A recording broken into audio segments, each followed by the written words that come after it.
Israel by itself cannot do anything. Israel is little bit, is smaller than to do anything, not only against Iran, but most of the regional country, in the regional states in our region. Israel cannot do and still cannot do anything and would not do anything without permission and without support of United States. Trump tries to show that he has played an important role in war and in ceasefire. If Israel stop, you can call it ceasefire or whatever you want. If it stop, we will stop our operation against Israel. This is an India Today exclusive. The first interview of the Iranian ambassador to India, Ambassador Iraj Elahi, since the war broke out. He was in Tehran. He's returned only after the evacuation flights took off. Ambassador Elahi, thank you so much for doing this with the India Today network. Let's begin with the fact that there is a ceasefire now that has been announced between Iran and Israel. But how viable is the ceasefire going to be in a situation that's ongoing and you have Netanyahu at the helm of affairs in Israel? First of all, I would like to thank you for this opportunity to talk to the Indian nationals and your viewers. Regarding to your question, Netanyahu is not reliable. Netanyahu is not reliable. He launched a military aggression against Iranian peaceful nuclear installation facilities, and he also during his military operation, this attack, they targeted residential area, healthcare centers, ambulances, hospitals, residential areas, different, did not pay the least bit attention to the international law, humanitarian law. So he is not reliable. He is not reliable regarding the ceasefire. But anyway, we are ready to respond to any action by Israel. If it continue striking or start its aggression, we will respond. Ambassador, did America entering the fray really surprise Tehran? Because there was a 2 weeks notice that Donald Trump had given, and yet it entered the war.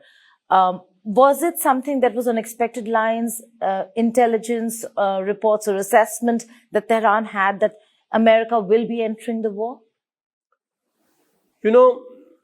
American played at two parallel lines.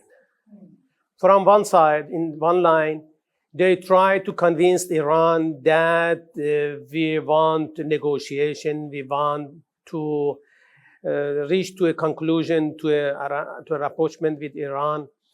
And at the same time, they were working on a military operation, and they were supporting financially, militarily, intelligently, and they have gave Israel whatever it needs for such this aggression. But I use this opportunity to mention that, first of all, Trump himself is not reliable, is not predictable person, and United States also is not reliable. We were preparing ourselves for the sixth indirect talk round with the mediation of Oman, and we were guessing, we were expecting such this aggression, and we were preparing ourselves for such to defend and respond. But at the same time, we try to convince ourselves that United States will not allow Israel. Israel by itself cannot do anything. Israel is little bit, is smaller than to do anything, not only against Iran, but most of the regional country, in the regional states in our region. Israel cannot do any, and still cannot do anything, and would not do anything without permission and without support of United States and some Western countries. And during the response of Iran, we fully witnessed the support of United States and other, European, other allies of Israel for intercepting our missiles and to not allow our missiles to reach to Israel. Of course, despite of this, our missile targeted different facilities and different infrastructure of Israel. Anyway, we were expecting such this, and we were ready. But you were expecting America to enter the war? We were expecting. Very interesting.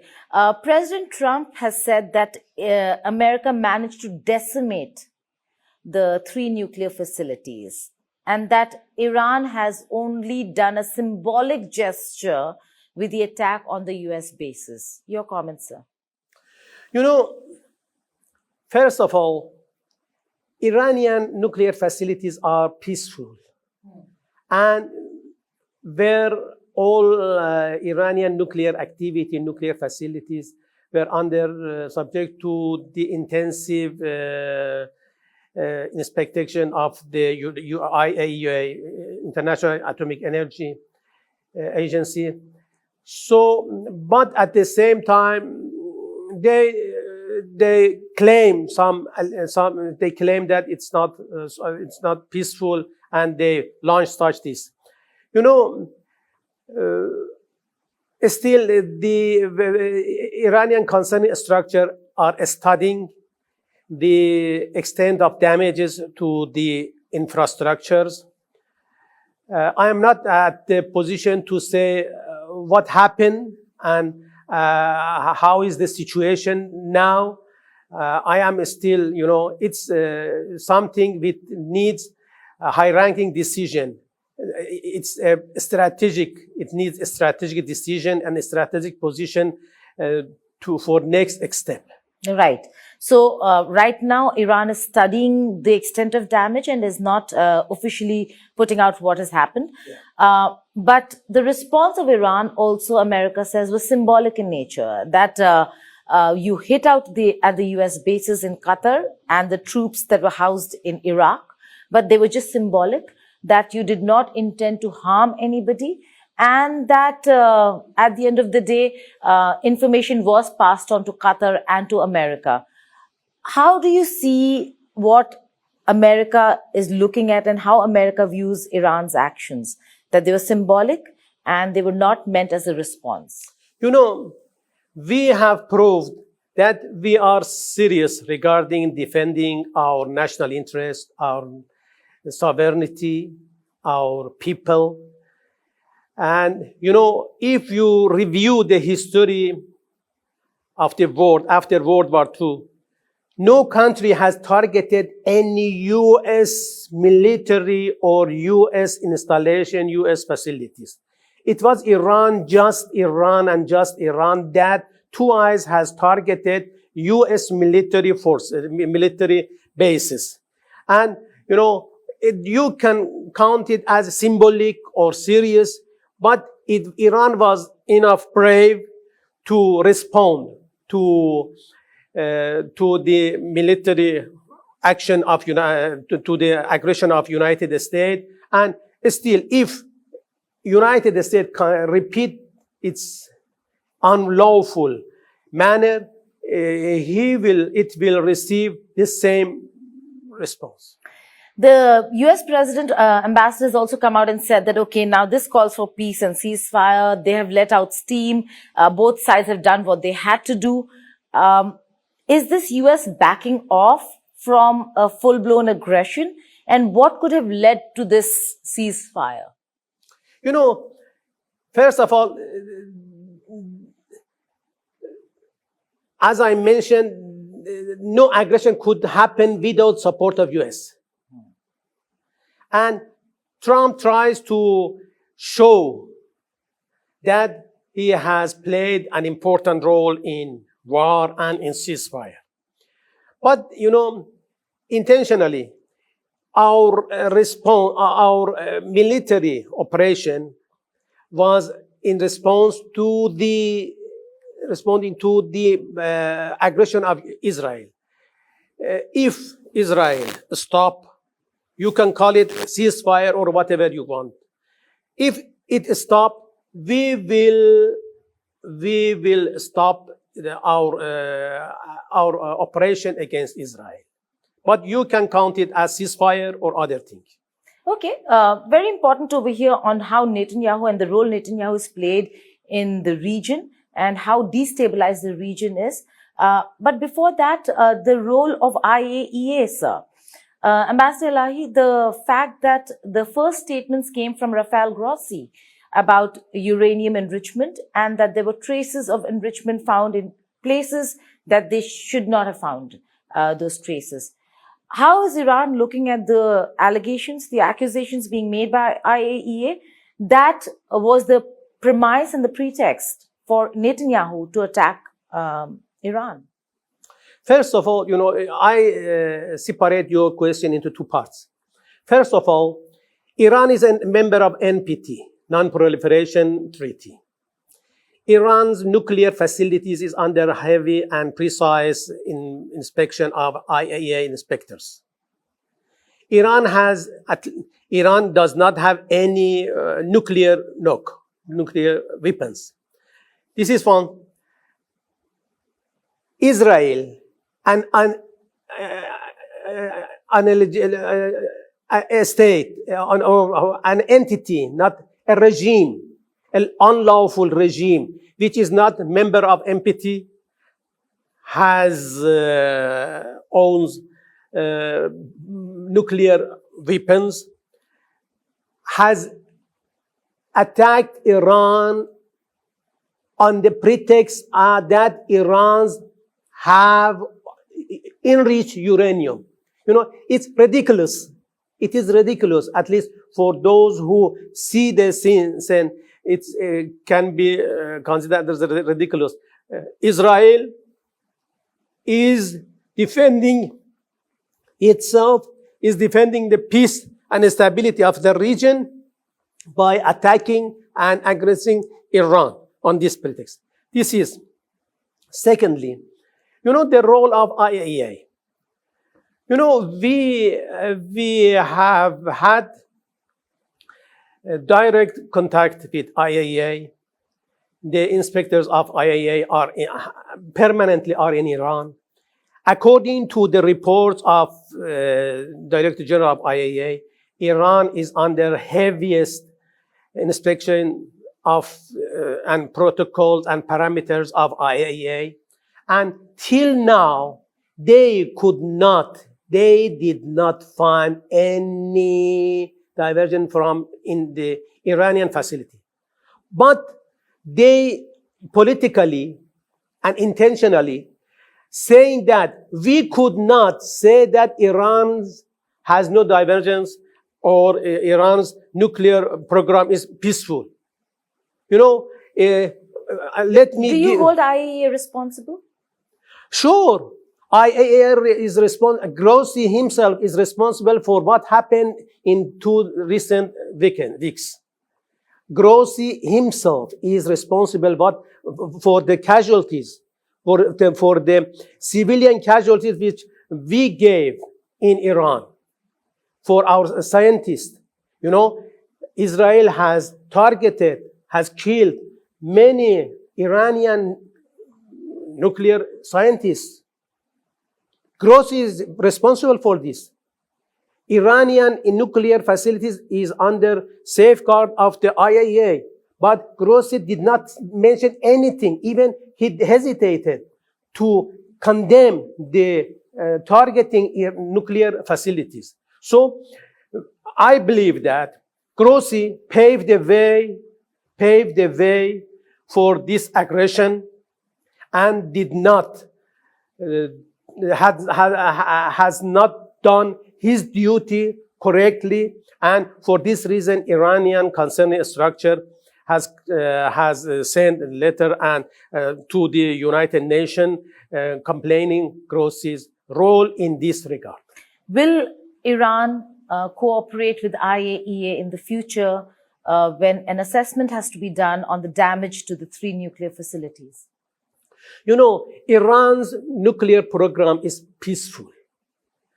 Till now, you know, despite the unconstructive role of IAEA and the bad role of Grossi, we are committed to the IAEA provisions, IAEA parameters, and we want to cooperate with IAEA. We want to show, and we tried, and we have shown that our program is peaceful, and there should not be any doubt about the peacefulness of our nuclear program. But they want intentionally, they are denying, they want to ignore the peacefulness of our nuclear program. Ambassador Elahi, let's zoom out and look at Netanyahu and Trump. Do you think, and what do you think, and why do you think Trump attacked Iran at the behest of Netanyahu? And how could Netanyahu convince Trump to enter a war when he has been anti-war, did not want to enter any war for the longest? In fact, his supporters, Republicans in America, are not very happy with America entering the war at all. You know, the relation between Netanyahu and Trump is complicated. And this is one factor. The second fact is that Trump himself is not predictable. He himself mentioned this, and it's not just my words. You know, to whom you are talking, he said that Trump is not predictable. And thirdly, you know, Trump tried to show that can do something. You know, in Gaza, Trump could not do anything. He promised to bring back peace in Gaza, end war, but still the genocide is going on in Gaza. The starvation of people is continue. Israel is targeting people who are in the aid centers, and you know they have no weapon at their hands.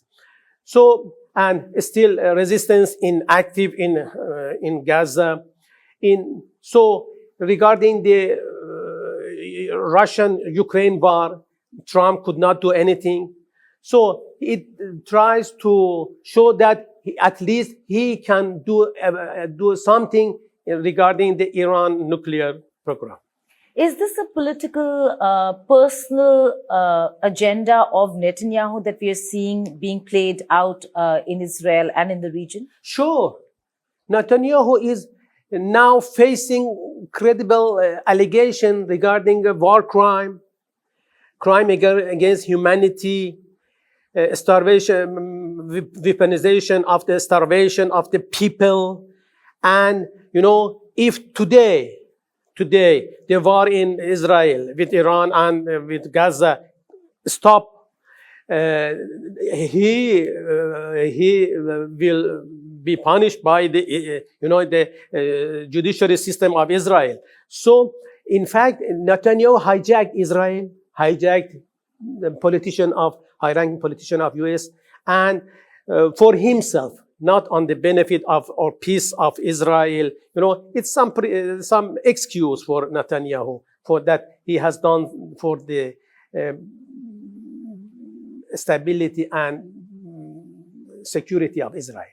Some military and security experts question whether if Iran could have sustained a longer war. Do you think Iran had the capability to sustain a longer war? And could Israel have sustained a longer war with Iran? You know, it may be interesting for you. You know, we have passed an 8 years imposed war with Iraq. During that war, we have prisoner of war from 15 countries, not just from Iraq, 15 countries. You know, we were combating not only with Iraq, with different countries. At that era, Soviet Union was, you know, it was Soviet Union, it was United States, you know, United States was, and European countries, Arab states. Too many countries were supporting Iraq. We were alone. We were alone. Even at that era, Soviet Union was supporting Iraq, you know, with MiG, with tanks, different advanced tanks and ammunition. But we could defend our territory. We could defend our sovereignty. We did not allow, we pushed back all Iraqi forces. So Iran is not a small country. As I mentioned, Israel is smaller than the smallest province of Iran. Iran is about 90 million population. You know, we are neighbor with, we have border with 15 countries, 15 countries. You can count them, even you can count them easily. So we can easily survive, we can easily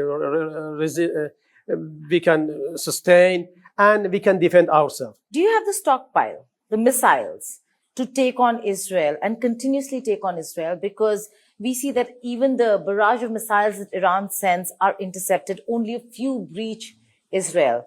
Is the Iron Dome capable enough to sustain an ongoing, prolonged conflict with Iran? You know, there were not just Iron Dome. There was not just Iron Dome. There were different air defense system in Israel active during this war. You know, advanced 5th-generation airplane fighters were on the sky, were intercepting Iranian missiles. Falachum David, yes, Iron Dome, different TOD, different system, defense system, air defense system were active during war. But despite of all of these, our missiles reached the Israeli, our targets in Israeli territory. So we believe that, you know, we could, not easily, but we could reach territory of Israel and target our whatever we could, we wanted to attack. We will look at the investments, but let's look at the Middle Eastern countries, the West Asian countries. With Iran having attacked US air bases in Qatar and the base in Iraq, is it a wake-up call? Was it a wake-up call for the Middle Eastern countries that this war could expand and could bring the Middle Eastern countries also into the war, and therefore maybe messaging to the United States of America that went from Middle Eastern countries, particularly the Arab world, Saudi Arabia, Qatar, the UAE, that they don't want to be involved in a conflict that is long drawn and expanded and involves Israel? Since the beginning of the war, we explicitly and clearly mention and express that we are not with expanding the war. You know, it is something Israel has attacked, has aggressed Iran, and we are responding Israel. So the intervention of any third factor can complicate the situation, and we will not ignore any intervention, as we did not, we respond to the military attack of United States. So for this reason, we were in close contacts with our neighbors that we really do not want the expansion of war, expansion of struggle between Iran and tension between Iran and United States and Israel. But it's not just one side. It means that there is a pretext, there is a condition. They should not help or intervene in the play. They should not enter the playground. So, for this reason, we were in close contacts with our neighbors. We received good messages from them, and we appreciate our foreign minister will travel to different countries.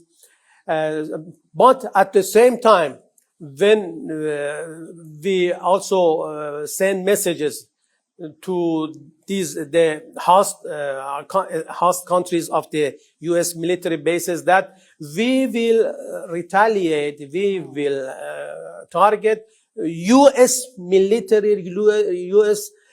basement, U.S. military infrastructure in the region, despite of where they are located. There's a call by America and Israel for a regime change in Iran. How has Iran looked at that, given that we have seen massive penetration of Israel in Iranian territory, top military leadership taken out, political leadership targeted, and now a call for a regime change in Iran? You know, regime change is a dream and a will, a wish, in fact, of U.S., Israel, and many countries. It is not a new idea. Since the victorious of the Islamic Revolution, they have tried not only once, too many times for regime change. You know, we believe and we count the imposed war of Iraq as a part of regime plan for regime change. The support of terrorist group MKO by United States, France, and other European countries as a part of regime change. Israel were supporting terrorist groups inside Iran. Even they have different plot. Even U.S. About 40 years back, U.S. Directly invaded Iran in Tabas, and its helicopter and airplane were destroyed by the sands and winds in the center of Iran. So the wish for regime change in Iran is not a new thing. And Iran has shown that and the Islamic Republic of Iran has shown that it is resilient. It has resilient, and we easily can confront such this, and we believe that they never reach to this goal. Okay. And they are smaller than Israel, especially Israel, and even U.S. U.S. itself said that high-ranking officials of U.S. said that they are not following regime change. Of course, they could not, and they will not be able to do this. But at the same time, they declared that they are not following regime change. But Israel is smaller. You know, Israel is not considerable. Okay. But the fact that we've seen military leadership being attacked within Iran, so has that come as a wake-up call and a shock to Tehran? Sure. The Israeli penetration? Yeah, sure. But, you know, this is one side of the coin. The second side is that after a few hours, new commander have been appointed, and Iran could easily found himself and could very fast, after a few hours, Iran respond to the Israel aggression. There are two options that we were looking at and we were studying when it came to Iran. One is the military option of how Iran is going to respond to America and to Israel. The other was the economic option. And the Iranian parliament has considered closing down of the Strait of Hormuz. Now with a ceasefire being called, is that still an option on the table? You know, shutting down of the Strait of Hormuz? You know, we as a sovereign country will study every option for defending our sovereignty, our security, our people, whatever. For Iran, every option could be on the table. But at the same time, we have good relation with our neighbors. We have good relation with different parts of the world. We do not want to put other countries in any problem. So we have tried to limit the sin and the ground of combat with Israel, just with Israel. Yeah, to confine it to Israel. To confine it with Israel, yeah.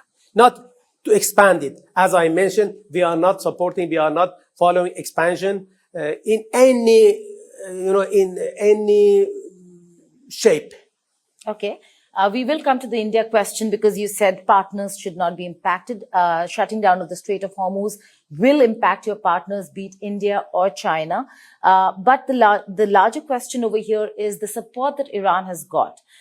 Foreign Minister Arakchi's meeting with President Putin, with his counterpart in Moscow, were significant. Did that embolden Tehran to carry out the actions that it did against America? You know, Iran has shown that it makes its decision by itself. We have been targeted by the United States, and even there were no meeting between Minister Arakchi and President Putin. Also, we will respond to the United States aggression against Iran. But is there expectation of support from Russia and China for Iran? You know, Russia and China are good and close friends of Iran. They are member of JCPOA. We are in close. We have close consultation regarding the nuclear issue with these two countries. We have very good and close economic relation with China, with Russia. In the region, we have very close consultation with Russia. So, in many fields, we are in permanent dialogue and consultation with these two countries. Are talks on the table? Are they back on the table after the ceasefire with America and with Europe?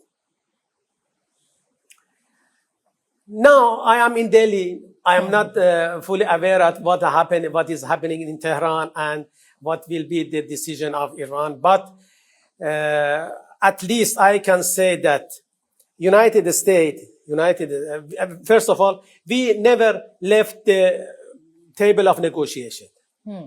As I mentioned, we were preparing ourselves for the 6th round of indirect talk with United States, with intervention or mediation of Oman. So we did never. But, the reliability of United States is a question. Right. Let's see what I'm not in the position to answer you now. Let me receive some comments from Tehran. Okay. My final couple of questions to you on India. Evacuations took place. A lot of students were very worried about their safety and security. What was the kind of cooperation and conversation that took place between the Ministry of Foreign Affairs in Tehran and the Ministry of External Affairs here in India? And further on, the cooperation in terms of evacuation that took place and continues to take place? India, we, after the aggression of Israel, we received some requests from India regarding the safety of its nationals in Iran. We fully cooperated with Indian embassy in Tehran, with Indian MEA, and helped them. We facilitated and prepared aircraft for them to bring back its nationals. And till now, a few flights have been done, and even today, I think some flights will be happen. So we've paid more attention to the safety and security of not only Indian, all foreigners in Iran, but Indian are we believe Indian are brothers. You know, India is not, we believe India and consider India as a neighbor. You know, culturally, historically, we are same. We are same. Of course, there are some parts try to separate Iran and India, and they try to show that India is supporting one side and not supporting Iran. But we consider the neutral position of India. And do you think India is neutral? You know, India, we received, after the war, Dr. Araqchi, Minister of Foreign Affairs, received a call from MEA Minister, Mr. Jaishankar, and also President Pezeshkian received a call from PM Modi.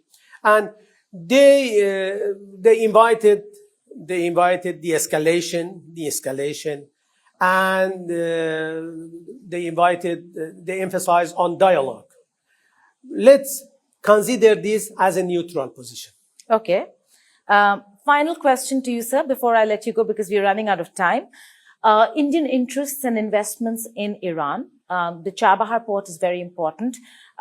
We were speaking to the Israeli envoy to India as well, and he was saying that they're warning against investing in Iran, not just to India, but also the messaging to China that stop investing because it's a waste of our money. How are the investments looking of Indian investments in Iran as opposed to Indian investments in Israel, because Haifa was also attacked? Israel is smaller than anything to treat any investment in Iran. You know, Israel itself and alone is not any threat to Iran. Let me say to you and your viewers. Israel without US, Israel without the support of the EU, Israel with support of different Western countries is nothing, you know. But it poses problem for the region, We fully defend any foreign investment in Iran, not Indian, Chinese. You know, despite of the sanction, let me say you, and change this perception that Iran is under heavy sanction. Annually, we are receiving foreign investment in Iran. India is just one. Even Chabahar is an investment by the government of India. There are also private sector of India that are keen, and they have entered Iranian economy. They have invested in Iran from China. You know, some countries at the level governmental institution have invested in Iran, and even private sector. You know, Iran is a good market for a good place for investment. Rich, it is rich. It is their energy price is low, labor force is low. There are good facility, good infrastructure. So it's feasibility. Are the investments safe? All investment are safe. All investment. You know, it's depend to you how to interpret the safety. You know, Iran's government is fully support foreign investment. This is one side. Legally and constitutionally, Iran's government is fully support any foreign investment. And, you know, there are too many investments. From the security, also, it is the responsibility of Iranian government. You know, if there is a factory or a project inside Iran, it's the responsibility of Iran to defend its sovereignty, its security, and these investments are among other projects, other installation, other facilities inside Iran. So we will defend them all. We will defend them. Right. Ambassador Elahi, before I let you go, all this began with the war against Gaza and against Palestine. Is that an issue that Iran will continue to take up and support? You know, Gaza is not just an issue of Gaza. It's an issue of humanity. You know, the people are suffering from starvation. Israel has weaponized starvation. Israel does not allow to enter any humanitarian aid, water, fuel, food, medicine. So it's not, you know, it's not, we were supporting Gaza, we were supporting Palestine, and we do not, there is no change in our approach and our strategy.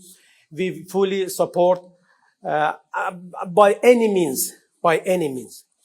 But it's, we expect that, and we hope that other countries, different nations around the world will support the deprived people of Palestine. You know, it's time to stand in the right parts of the history. You know, how the people, how the countries, how the governments will respond, will answer to the coming generation, when the coming generation in the world will study the history of Gaza, what happened to the Palestinians, what happened to the people of this region, and what has done Israel to these people. So it is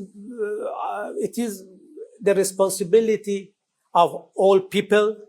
And, you know, the path, you know, my last point is that the path to peace and stability goes through accountability. Okay. Israel should be accountable. Israel, and it is the responsibility of all countries, all international organizations, all intellectuals, all writers, media. You know, let me, with your permission, I mentioned this point that I was not in Iran. I was in Iran, and I was not here in India. But according to reports I received from my embassy, you know, many correspondents, many media in India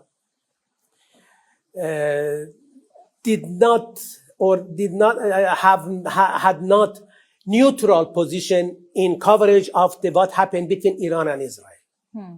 This is, I am not criticizing, but I am recalling the responsibility of media.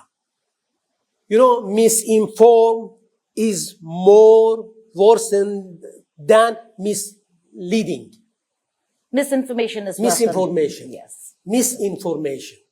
You know, the media, through giving the correct information, can correct even the mistake of leaders, mistake of people, mistake of, you know, the approaches.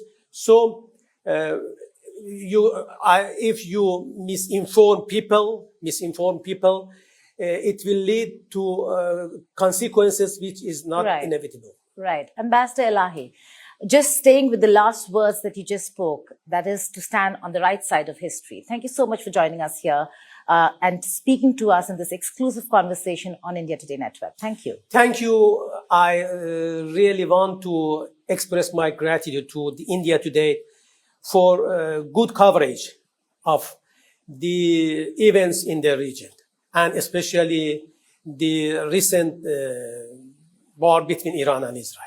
Thank you so much. Thank you.